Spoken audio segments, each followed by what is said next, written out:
নমস্কাৰ বন্ধুসকল, আপোনালোক সকলোকে চিটিজ ব্লগ চেনেলটোলৈ স্বাগতম জনাইছোঁ। বন্ধুসকল, NPSৰ বিভিন্ন খবৰ, DCIG বিভিন্ন খবৰ, গভৰ্ণমেণ্ট নটিফিকেশ্যন ইত্যাদিবোৰ পাই থাকিবলৈ আপোনালোকে চেনেলটো ছাবস্ক্ৰাইব কৰি থ'ব। সকলোবোৰ খবৰ আপোনালোকে পাই থাকিব। বন্ধুসকল, পুৰণি পেঞ্চন ব্যৱস্থাক লৈ আৰু নতুন পেঞ্চন ব্যৱস্থাক লৈ এতিয়া সকলোতে বিতৰ্কবোৰ আৰম্ভ হৈছে। আহকচোন আমি চাওঁ সংসদত হোৱা এটি বিতৰ্ক।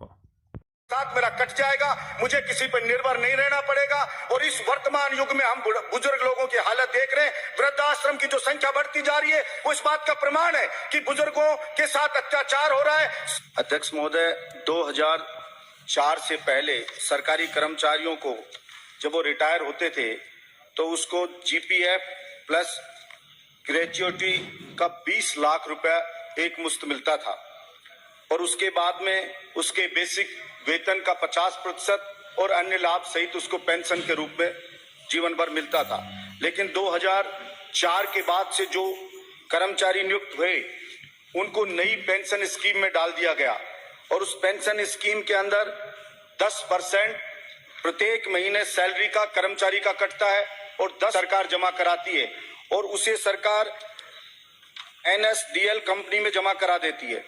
ये NSDL उसको शेयर मार्केट में उस पैसे को लगाती है और जब कर्मचारी रिटायर होता है उस वक्त अगर शेयर मार्केट में मंदी है तो जो पैसा उसका जमा है वो पैसा भी उसका कम हो जाता है और रिटायरमेंट के वक्त उसको जो पैसा टोटल जमा होता है उसका 60% दिया जाता है और उस 60% के ऊपर भी लगभग 30% के लगभग उसके ऊपर टैक्स के रूप में कट जाता है।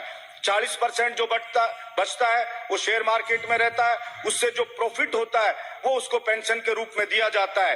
ऐसा ही मैं एक उदाहरण बताऊंगा जो केवल नाम मात्र का होता है, ना के बराबर होता है।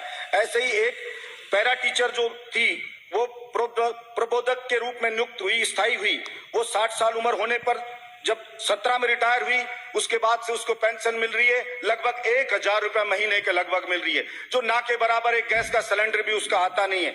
अध्यक्ष महोदय, मैं आपके माध्यम से सरकार को बताना चाहता हूं कि सरकार को कोई आर्थिक नुकसान भी नहीं होगा और सरकार की 4 लाख के लगभग नई पेंशन स्कीम में कर्मचारी आ चुके हैं।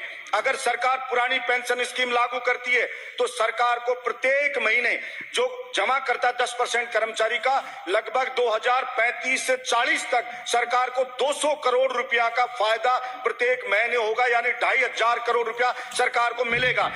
अध्यक्ष महोदय, मैं सिर्फ इतना कहना चाहता हूं, सरकारी नौकरी का चार्म इस बात के लिए था कि आदमी देखता है बुढ़ापा स्वाभिमान के साथ, मान सम्मान के साथ मेरा कट जाएगा, मुझे किसी पर निर्भर नहीं रहना पड़ेगा। और इस वर्तमान युग में हम बुजुर्ग लोगों की हालत देख रहे हैं, वृद्धाश्रम की जो संख्या बढ़ती जा रही है वो इस बात का प्रमाण है कि बुजुर्गों के साथ अत्याचार हो रहा है। सेल्फिश इस जमाने में बहू बेटे बुजुर्गों को निकाल रहे हैं, आए दिन मुकदमे हो रहे हैं, आए दिन अखबार में पढ़ते हैं। इसलिए मेरी सरकार से ये दरख्वास्त। বন্ধুসকল, আশা কৰিছোঁ আপোনালোকে ভিডিঅ'টি চাই ভাল পালে। এইদৰে যদি সকলো নেতাই সংসদত এইদৰে মাত মাতি থাকে তেতিয়াহ'লে পুৰণি পেঞ্চন ব্যৱস্থা হয়তো এদিন ঘূৰি